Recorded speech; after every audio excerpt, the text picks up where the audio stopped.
I won't beat around the bush here. Bug Fables: The Everlasting Sapling is a spiritual successor to the old school Paper Mario games, complete with turn-based combat and action commands. Developer Moonsprout Games clearly missed the style of Paper Mario: The Thousand Year Door and wanted to make their own adventure in that game's image. Paper Mario's inspiration aside, if you are looking to spend over 30 hours with charming characters, a delightful combat system, and a nuanced story in a colorful world, or if you just want to try something fun and new, then I cannot recommend Bug Fables enough. Bug Fables takes players on a ride through a vibrant, cel-shaded world that heavily utilizes bold black lines, enforcing a hand-drawn aesthetic. It's not looking to blow your socks off in the graphics department by any means, but it does employ a simple and stylized look that gives it an identity and an innocent feeling. Utilizing 2D characters in a 3D environment isn't a new concept, but the charming effect is used in a way that makes the world feel real. The character designs, for the most part, are very strong. A wealth of unique critters pop up along the way in a long journey through Bugaria. Not all are the most memorable. In fact, some of the designs I found started to bleed together. This was largely in part to some of their silhouettes and color schemes being very similar. That said, a lot of the characters have really terrific designs that range from shady edgelord mosquitoes to priestess praying mantis. Most importantly, the 3 lead characters, Kaboo, V, and Leaf, also called Team Snakemouth when all together, look fantastic and each have a large part to play in the story. The soundtrack is a very nice listen, using synthetic sounds of instruments, and while it wasn't always my focus, there are several reoccurrent points where the music really added to the adventure. Was the fight I was in after a plot twist? Then the music definitely was upbeat, high-pitched, and exploding with tension. Was I in a new town that was bustling with activity? Then I was given a lovely ambiance that promoted the new world I was in. The turn-based interactive combat has the player controlling Kaboo the Beetle, V the Bee, and Leaf the Moth by having them take turns when fighting enemies.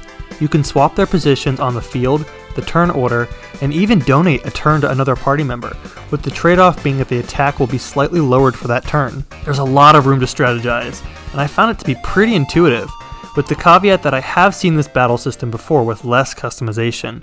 A neat aspect of fighting enemies is how the interactive elements tie in. Attacking an enemy will yield more damage when completing quick timing-based prompts. These surprisingly tripped me up more times than I expected, as the window for error is pretty quick. But I really appreciated the challenge, and it kept my attention for long stretches when I know in the past I often found myself going on autopilot in the combat portions of RPGs. You can also power up your party by equipping medals that have all kinds of perks to them. The loop of combat and rewards is very transparent. Beat an enemy, obtain points, spend points after leveling up to upgrade your health, your magic, or your slots for medals. While simple, it is a very effective incentive, especially when it comes time to take on the boss. The setup of where the adventure begins is fairly straightforward. The promise of eternal life lingers across the land, and the daughter of a recently deceased Ant Queen is searching for it. She hires explorers to find any information on this mystical object, and wouldn't you know it, our 3 plucky heroes get swept up in the whole ordeal. While it's not breaking new ground in terms of storytelling, Bug Fables simultaneously weaves together an interesting mystery, a cute comedy, and a surprisingly nuanced tale with characters that each have their own arcs of personal growth. There's a lot of dialogue to be read, many of which is optional. You can press minus at any time to have your party talk about the area they're in, or the NPC that they're adjacent to.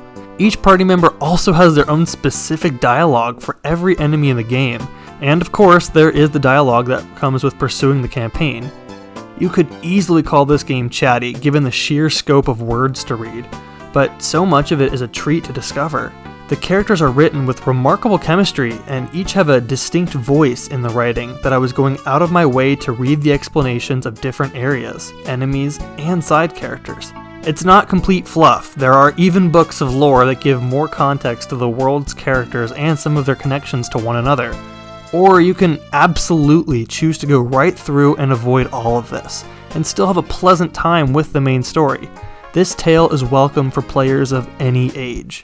Speaking of, a remarkably small detail that changes the entire experience is the inclusion of a literal hard mode upgrade that costs nothing to obtain or use, but will dramatically increase the difficulty for players seeking a challenge. The enemies fought will be considerably harder, but the rewards for pursuing this challenge are bountiful to say the least. And this mode can be turned off at any time, which allows for the option of an already decently designed challenge to be something much harder. I'm not kidding, some of the bosses are downright diabolical. But even though that I thought they were very hard to beat, I rarely felt like I was unsure if I was capable. When losing to a boss, you're immediately given the option to retry the fight, reconfigure the party and then retry, or reload from the last save point. This option became a thematic gameplay concept in that I felt that throughout my adventure with Team Snakemouth, my time was very respected, for the most part. I rarely ever found myself backtracking through previously explored areas, or needing to grind for hours upon end. Each area serves a purpose. The only instance of this not being the case is the structure around saving. There is no autosave, so if you die whilst out in the field, you are sent back to the last time you saved, unless it is an aforementioned boss fight, in which you are thankfully given a retry option. The saving system is not bad. It works completely fine, but does feel slightly archaic. I found a feeling of paranoia in that I constantly was returning to my last encountered save point, ensuring I wouldn't lose the progress from my exploration and fights.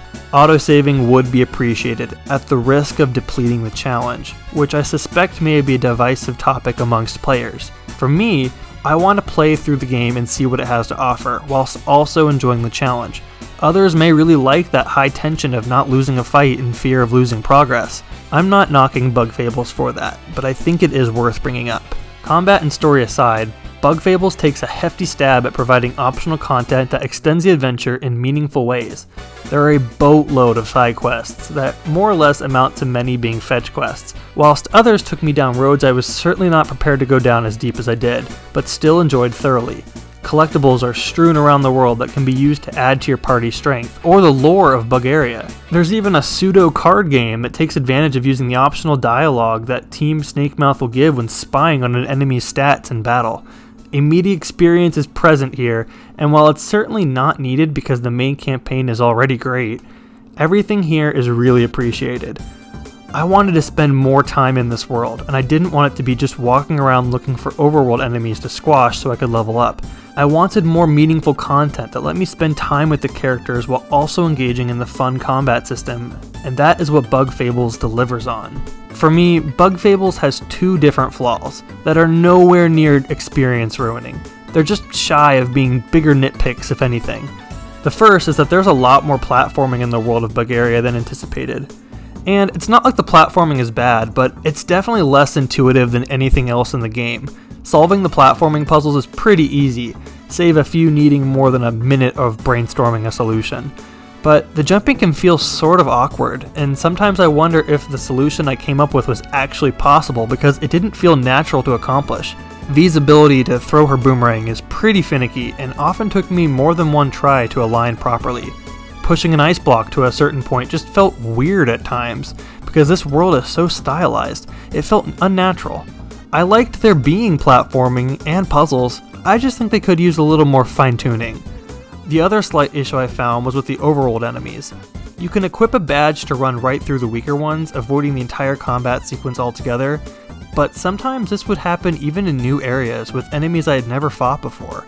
There were also fights that were considerably difficult for me to complete, that left me with very little experience points earned, and vice versa, there were other fights that were very easy that overflowed with experience points.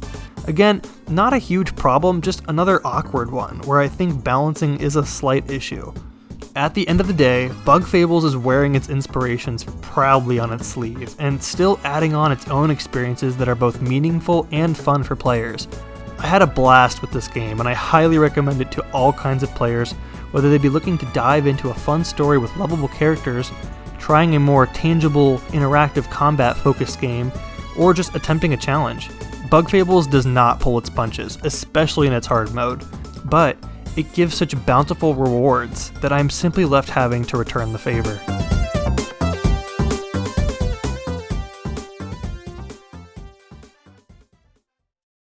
This video was made possible by our generous supporters on Patreon. Check out patreon.com/NWR for all the details.